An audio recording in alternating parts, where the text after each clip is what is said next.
Become a RealCatholicTV.com premium member. It's all the news that isn't fit to print.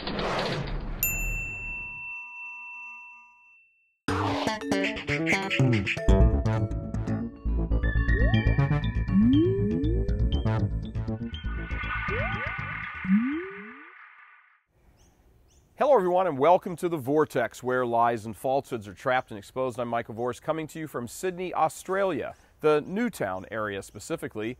Right behind me is St. Joseph's Catholic Church.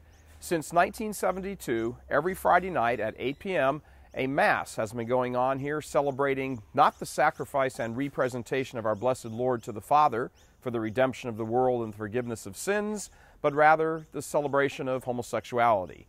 40 years. 40 long and miserable years, untouched, unchallenged, and permitted. This area is home to a sizable gay neighborhood as well as shops and stores trafficking in the occult. Can't be surprised by that. It's popularly known by those who would have a concern that these masses are held each week. This is what's known. Everybody knows this. And that includes the Archdiocese of Sydney. The masses are said by a mix of priests from both the Archdiocese as well as a smattering of various religious orders, most prominent of which is the Missionaries of the Sacred Heart.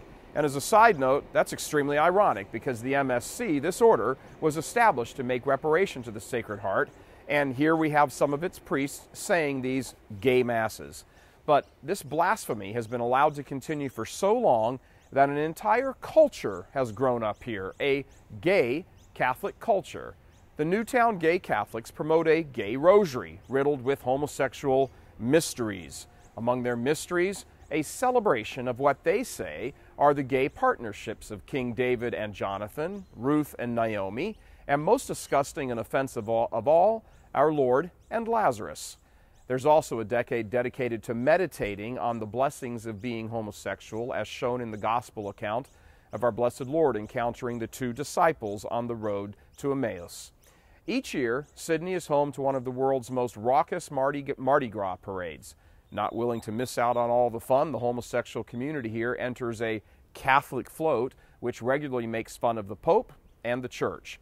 Money to build the float comes from the fundraiser here held here at St. Joseph's Catholic Parish at their annual dinner dance in the crypt of the church.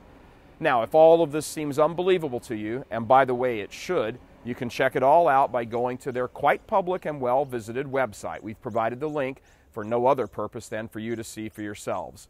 As horrible and amazing this may all seem, Sydney isn't the only diocese around the world where these so-called gay masses are right in full view while still being just under the radar at the same time. In London, for example, London, England, in the Soho district, another notorious so-called gay mass also has a strong following and support from inside the diocese.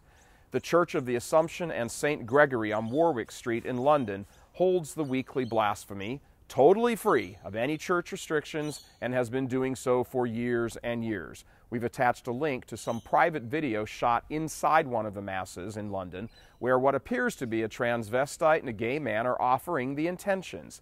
Pay attention to the flags and decorations celebrating homosexual sex all over the sanctuary, as if you could miss them.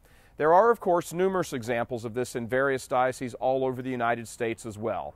As we reported in yesterday's Vortex regarding homosexual civil unions and the confusing, ambiguous response on the part of many in the hierarchy, this acquiescence to the homosexual juggernaut in so many parishes on the actual grounds of the church is a scandal of enormous proportions. That it is happening in various parts of the world, major metropolitan sees and large archdioceses with weekly or greater regularity, makes it even more scandalous.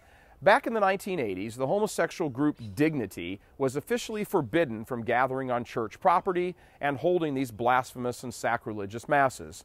So what many of them did was simply walk out the front door, reorganize and rename themselves something like the Gay Ministry, and then walked right back in the back door and resumed business as usual. Only this time, they've been able to do it under cover and protection from various dioceses who insist publicly that this is a legitimate ministry to people with same-sex attraction. Meanwhile, here in Sydney, for example, as in many other places, they continue to mock the faith in parades and marches. They hold dinner dances and fundraisers, gay-themed parties, and persist in their weekly perversions of the sacrifice of the Mass. And here in Sydney, this abomination has been allowed to continue for over 40 years, which, as far as anyone can tell, makes it the oldest of its kind in the world. 40 years and counting, unchecked, of souls being led astray, the faith being scandalized, and very few seeming to care at all. As one blogger recently put it, there's no way the church can expect to be taken legitimately in its teachings as long as its leaders allow this kind of activity to continue.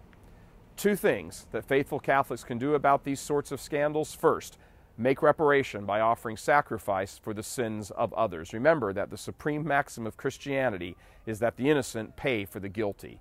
The second thing we can do is spread the news of a fantastic group called Courage, an approved apostolate for Catholics who struggle with same-sex attraction. And, of course, we provided a link to that on this page as well. And make sure we continue to pray for our leaders. Reporting from NewTown in Sydney, in New South Wales, Australia, I'm Michael Voris. God love you.